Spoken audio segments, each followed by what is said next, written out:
Welcome in and good afternoon. Hope you're having a great Monday. It's Dennis Fithian here on Afternoon Live, part of the Maize and Blue Review, weekdays at 1 o'clock. We are a part of Rivals.com, where we talk about the latest in Michigan sports. And there's a lot to talk about over the weekend. And the biggest thing is a couple of guys making some decisions about their future, whether or not they're going to stay in college or go pro or try to go pro and remain eligible for future seasons in college. And that's where we're going to start out and getting right to that. And the big news, and it came down, so it was this morning, maybe it was late yesterday. It was to do with Hunter Dickinson, Michigan's big man. And he was on Twitter and he posted a picture of himself, but then he said, I ain't done. And so Hunter Dickinson is not done.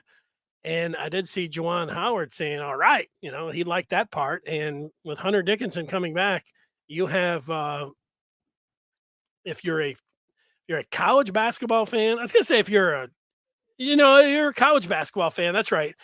Certainly a Michigan fan. This is great news for you. It's great news if you're a college basketball fan. It might not be good if you're a Michigan State fan. If you're not a fan of Michigan, of course, you don't want them to be, you want the least possible good news. This is good news for Michigan. They get their MVP back. They get a big man, a dominant big man. I have been wrong about Hunter Dickinson's intentions since after his freshman year. I thought he was going last year. I thought certainly he was going to go this year. And I could say, where's he going? I thought he was going pro. I thought that, he might not get picked in the first round. He might not get picked in the second round, but 7-1 with his skill set. I thought that he would find a spot on an NBA bench at some point. Maybe it'd be a two-way contract for a couple of years, but the kind of talent that he has, I thought at some point that he'd get some burn with an NBA team, and I think he could make it in the NBA. But this is great news again here for U of M. The thing about Dickinson is that last year, and he didn't really need it overall. The Michigan team, I didn't think needed it. His 3-point shooting. In the end, he was a pretty good 3-point shooter, and it was definitely a weapon in his game. He was a different player than he was in his freshman season, and he's going to continue to work at it, of course. And you'd expect him. The one thing about shooting the ball, when he start shooting the ball, and I know he shot a lot in high school, he just didn't as a freshman. Then that can be that part of your game really can open things up. And looking at what some of the scouts were saying, I think one scout in particular, I think he was working for the Athletic. I was reading what he had to say about Hunter Dickinson. He was showing some video of him being being like out on the wing and kind of standing straight up instead of like down in defensive stance. And, he was, talking about if he, get more of a defensive stance and have that footwork, that maybe that could help him out. I know some people are like, no, you are where you're at with foot speed and everything else, but you can get a little bit better that way. But it's great news for Michigan.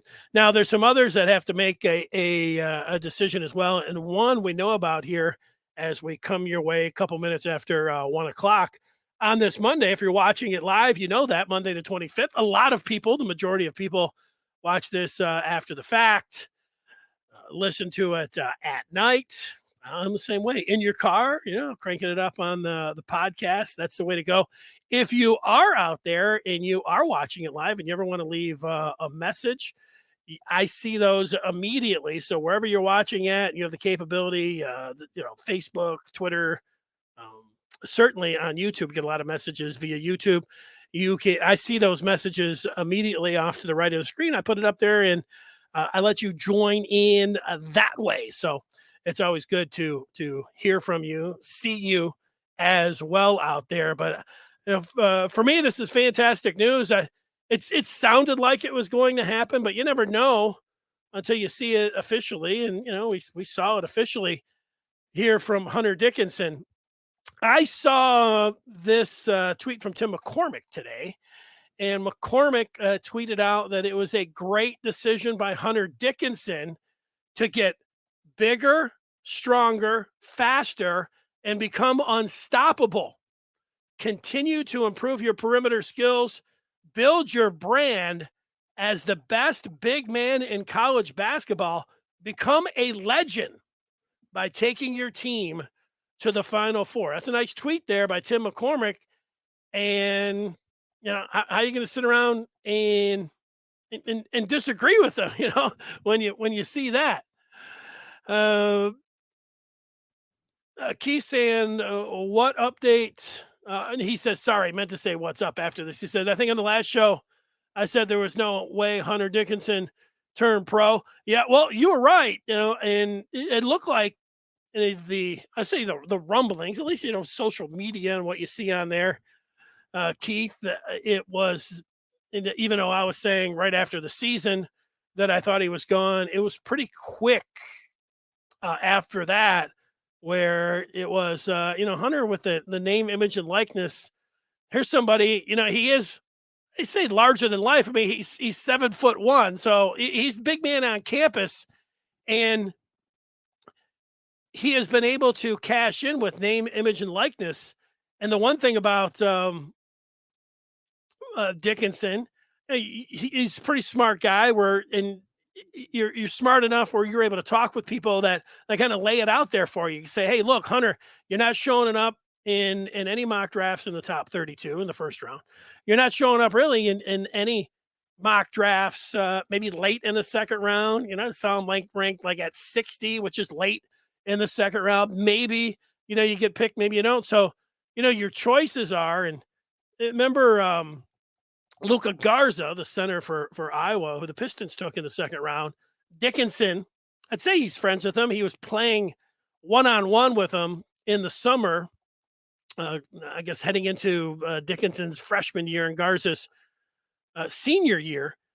And, so he got a pretty good look at, what kind of player Garza was up close. And ended up being the player of the year in the Big Ten, I think, in the country, right? So, and in Garza, you get that two-way contract, and he did play in the NBA. So, you've got that as, a possibility for Dickinson. So you can have that, and you know how much money that is worth. And you say, well, look, or you can stay at Michigan and you can be the big man on campus. You can, get cars and money, and you can get paid, and you'll be on TV every night, and you get a chance to, like as McCormick, puts here, continue to improve your skills and build your brand, and become a legend.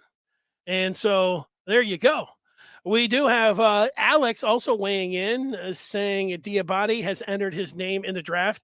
You are right, Alex. I do have that. Let's skip ahead here for a second. Jeremy Woo indicating about an hour or so ago that Michigan's Moussa Diabate has entered the draft while maintaining his eligibility to return. He mentions that Diabate showed flashes of promise, physical tools, motor, and defensive versatility to give him a chance to rise in the pre-draft process.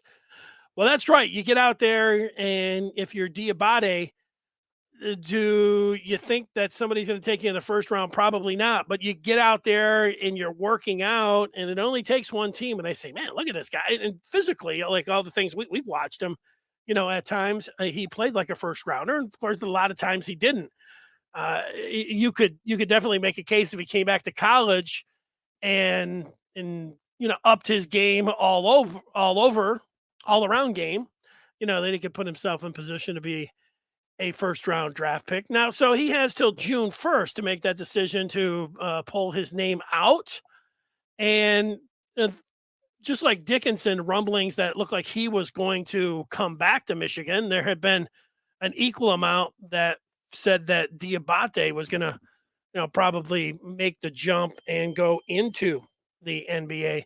Now, the thing here with Moussa Diabate and with Caleb Houstan, Diabate being from France and Houstan being from Canada, they cannot cash in, fall back on any name, image, and likeness. This is a spot in college basketball, just in where it's at right now, whether you want to say it's fair or however you want to look at it. It's, work visas and all those things. It doesn't seem fair, if you're talking about you're on the team, you're here in America, and hey, why can't I why can't I cash in on my name? Well, you're not from from the United States. That's why. Maybe they'll change that. Maybe they won't. So this could be a factor in Diabate's decision and Houston's decision. One thing that we're also looking at, and we talked a lot about it Friday, was Terrence Shannon Jr., where we talked that there was definitely interest both from Michigan and from Shannon Jr., the possibility of transferring in. And it still looks like that is a strong possibility, but that's not a done deal at the time of this recording. And, Shannon Jr., could go back to Texas Tech, could make his way to Ann Arbor, and then he'd have to, take some, I don't know if it's spring classes, summer classes, maybe both, a mixture of those to get up and running if, he was going to be ready to go by the fall semester. So that's a wait and see. The scholarship situation, if Diabate, if Michigan holds the scholarship, he has that scholarship, and same thing with Houstan. How they're going to finagle another one, flex somebody on the team, maybe somebody that's currently on the roster ends up hitting the transfer portal, maybe because Amani Bates' name is still out there as well. Amani Bates, who we've heard about since he was a freshman in high school, being, the next LeBron James. He ended up being a top 5 player ranked by rivals, but, he did not have a very good freshman year down there at Memphis. And then he jumped into the transfer portal. And there's a lot of Michigan fans that are like, they don't even want to, deal with Bates. And the argument against wanting to deal with Amani Bates, if Michigan had a scholarship for him, because you'd say, why wouldn't you want to take a guy that was a top 5 player coming out of high school? Well, he, I don't know, the homeschool, had his own high school, his dad, was very involved. And so people will talk about being, a lot of baggage and, not a great teammate. I don't know about him not being a great teammate, or, his dad getting involved, talking about playing. I don't know that either, but there's a lot of speculation about that. And, his dad certainly was very hands-on since he's been a freshman. When you have, a million different, I don't know, you have a lot of different media types when your kid's 12, 13 years old, calling you up saying, hey, we want to follow you around for the next 4 years. It does become a bit of a sideshow. But and then he was disappointing this year. So a lot of people are like, thanks, but no thanks. And it doesn't feel to me like Amani Bates, if there was a scholarship for him, would be a great fit for Michigan. There's a lot of talk that it's, Michigan and Kentucky. Now, Kentucky has handled a lot of 5 stars. They bring them in. It's a 5-star mill. Calipari will bring him in. If not working, he'll be out. If Juwan Howard wants to take Amani Bates, and it's just like you draft somebody in the NBA, a lot on potential. Amani Bates got a big P next to his name, and the P's for potential. And so there's a chance that if you're Juwan Howard and you had a scholarship available, and you would take a chance, you would think as a college basketball fan, and in Juwan Howard's situation here, coming back home because he's from Ypsilanti, that the conversation that you would feel pretty good if you're Juwan Howard about his dad's involvement. What's he want to do to fit into the team concept? I doubt that Juwan Howard's like, yeah, come in. We'll just hand you, the starting wing job. You're all set. Just go on out there, and this is going to be your team. I don't think that's going to be the conversation at all. So if Bates were to come to Ann Arbor, he would at least have to say the right things about coming in and wanting to be part of the team. So it's at least something to stay tuned about. It's not completely out for Michigan, but it doesn't feel like it's the right fit. Kentucky seems like more of an option. Seems like more of where Amani Bates would go. But you continue to monitor that if you're a Michigan fan. You're definitely keeping an eye on the Terrence Shannon Jr. situation, and then we're still waiting to hear from Caleb Houstan. Now the NBA draft, they had till midnight to put their name in there, and this Wu found out that Diabate's name in there. Over the next 24, 48 hours, that list will become public, and then you'll know for sure whether Houstan went out there and put his name in there. They say, why wouldn't you put your name? Why would you? Why wouldn't you? Because people are like, Diabate and Houstan aren't, they're not gonna get drafted. Why would they do this? Well, it doesn't hurt. Like if Caleb Houstan puts his name into the NBA draft while maintaining his eligibility, you can go and you can talk to the NBA. You can go to this pre-draft process, which is workouts and you can get a really good idea where you're at. Now you can do some of that beforehand as well. So I think the one part where you could make a case that it could hurt you, it could hurt Michigan, where they could grab a player or two. Like if you played this, let's just say Moussa Diabate played this situation out all the way till June 1st and, told Juwan Howard, like, look, yeah, I'm going to really try to, see where I'm at, see if I can catch an eye of one of these teams. And, he waits all the way till, May 31st and, gets on that phone to Juwan Howard, says, I want to come back. And Juwan's like, I got 3-4 guys that are ready to come in. So it could hurt that. I mean, that's part of the fluid situation that you have to deal with as a basketball coach, certainly a big time basketball coach. And, that's the way it is going to happen. That's what Keith, I was just talking about. He's saying, no way he stays in the draft. I don't even know why I put his name in there because it doesn't hurt, except, you hear people saying, you're not an NBA player. Well, you get that experience, and what exactly that experience is at camps or pre-draft games or runs where there are NBA types that are there. It's an experience that, it doesn't hurt, to go there. And, you only have to, and to bring this up, and, he played at Michigan, and he's playing in the NBA right now, and people use him as an example all the time. If you go back to when Jordan Poole put his name into the draft, it was the same conversation. Why is Jordan Poole putting his name in the draft? He's not going to get drafted in the first round. Jordan Poole's not going to play in the NBA. Maybe if he comes back and, is all Big Ten and increases his numbers a little bit, somebody would take a shot at him in the first round. And then look at Golden State took him, and, the rest, let's say, is history. It is history right now. So, but, does that feel like it's more of an outlier? And Diabate's and Poole's game are way different. So you can say, that's apples and oranges, and you would be right by saying that. He's saying that he thinks Diabate is going to be a stud, and he thinks it'll take him one more year for him to be a first rounder. Yeah, I can see where you're coming from at times. How many games? I mean, there were a few at Iowa. There was, flashes in other games. There were some games where, and I don't know, maybe 3 games. I'd have to go through and look, but certainly one game where he was the best player on the floor.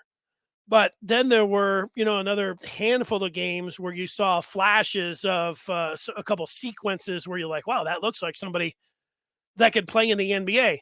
But was there enough of that? No, not enough. And is it easy to say, hey, if you can up your game and get more comfortable, then you could easily see it. So that's it. And it's the same thing with Caleb Houstan. Like Caleb Houstan shot the ball terribly this year. I mean, but coming back and increasing his 3-point shooting and, getting a little stronger, getting more confidence and all those things. He's a guy that 6'8" and has a long reach. If he can really, dial it in from downtown, he could easily make that jumper. You could see he could be a first rounder as well. So all of that being out there, and things to consider, take a look at, talk about, and that's what we're doing here. Let's just go back to Hunter Dickinson just for a second here. I put up the Big Ten first team and second team from this year, and Kofi Coburn from Illinois has said that he is going to the NBA and he's hiring an agent. So he's saying goodbye to Illinois. Keegan Murray's going to be a lottery pick from Iowa. He gone. EJ Liddell from Ohio State, he's going to the pros. Ivy from Purdue, the Pistons might end up taking him. He will be a lottery pick. Johnny Davis from Wisconsin will be a lottery pick. Actually, Murray, Ivy, and Davis will all be lottery picks. They are all gone. So the entire first team in the Big Ten, all Big Ten, they are all going to the NBA. So then you say, all right, well, who are the best players that are coming back? Trent Frazier came back from his fifth year from Illinois. He gone. Ron Harper Jr. from Rutgers, he's going to the NBA. So then you've got Hunter Dickinson, who announces he's coming back. Zach Edey, the Glacier from Purdue, he is returning. Zach Edey is returning. TJD, Trace Jackson Davis, is doing what Moussa Diabate is doing. TJD said he is going through the process, but he is maintaining his eligibility, meaning he might go back to Indiana. He might go. But so you have three guys that you would say are you don't know about the incoming freshmen. We don't know. Not all of them have picked their schools yet, but the best players coming back in the Big Ten, the Glacier, Zach Edey, Hunter Dickinson from Michigan, and then TJD, Trace Jackson Davis, maybe. Two for sure there. So that's why it looks good for Michigan when it comes down to Hunter Dickinson coming back. All right. We can make a move here to a couple of football notes, one for sure. And we'll get more. Start talking about the draft coming up, how the Big Ten, certainly how Michigan's looking, how that first and second pick are looking, all of that. And, when you've got Michigan, you get the Big Ten, and you get the Lions picking second and 32nd and 4th. You got a lot jammed in there locally. We'll be able to do a lot over the next couple days going towards Thursday's draft. Michigan over the weekend also got some help on their football team, and a place that they have been looking for in entertaining players in a tough spot to get help. They got it right there in the middle of their defense at defensive tackle. They got the news that Cam Goode is transferring in. Very good student. He was at Central Florida. I put his Twitter handle up there because I like it. At Cam Bam Bigelow. Nice. You like that. But Central Florida transfer, defensive tackle, Cam Goode. He is 6'2", 315. A couple of the numbers that you look at for Goode. He had 4 forced fumbles last year, which was good for 12th in the nation. That's a nice bullet point on your resume. That's why I put it in here. And so with Christopher Hinton gone to the NFL draft, we'll see what happens with Hinton coming up on, he's not going to be a first rounder, so we'll have to wait to the weekend to see where Hinton ends up. But so that Mozzie Smith is going to be your starter, and probably Chris Jenkins, depending on what kind of front you're in. But you want a rotation at defensive tackle.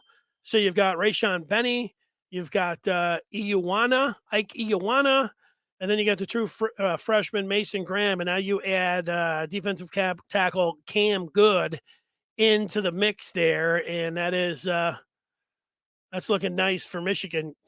You watch the film, and it happens. When you got a name like Cam Goode, what happens to these broadcasters? I watched a couple of the a little bit of the film of Goode. That was a good strip. And then they get, tongue-tied. Boy, good play. Cam Goode with a good play. It happens, and hopefully that'll be a problem for some of the broadcasters for Michigan next year when you're talking about Goode and him being a rotational player. However he fits in, we will see. But he's got a good experience. He's got the size, and he's got some playmaking ability as well. Talking about Cam Goode. Now, I had some film, talking about watching film. I watched some just leading up to this show of a quarterback. It just showed up on my timeline, and I'm watching this quarterback. Looks like he's about, 6'4", 6'5", and he was throwing a 20-yard seam route into the end zone, and he was doing the Patrick Mahomes where it was kind of a no look, but really firing it, 20, 25 yards, might even have been more than that, but just a really impressive throw. And I was like, this kid looks like a hell of a prospect. One throw, and you could say, and yeah, it's a little bit of a show off, looking this way, throwing it, but you could see the arm strength. You could see physically, this guy, could stand in there, and, he looked great. Well, pretty quick, you look in there and he's a local kid. He's from Belleville. Oh, so is he going to be somebody that Michigan or another school is going to be looking at next year, the following year? The kid's a freshman, so 14 years old in high school. I'll show you the tape on tomorrow's show.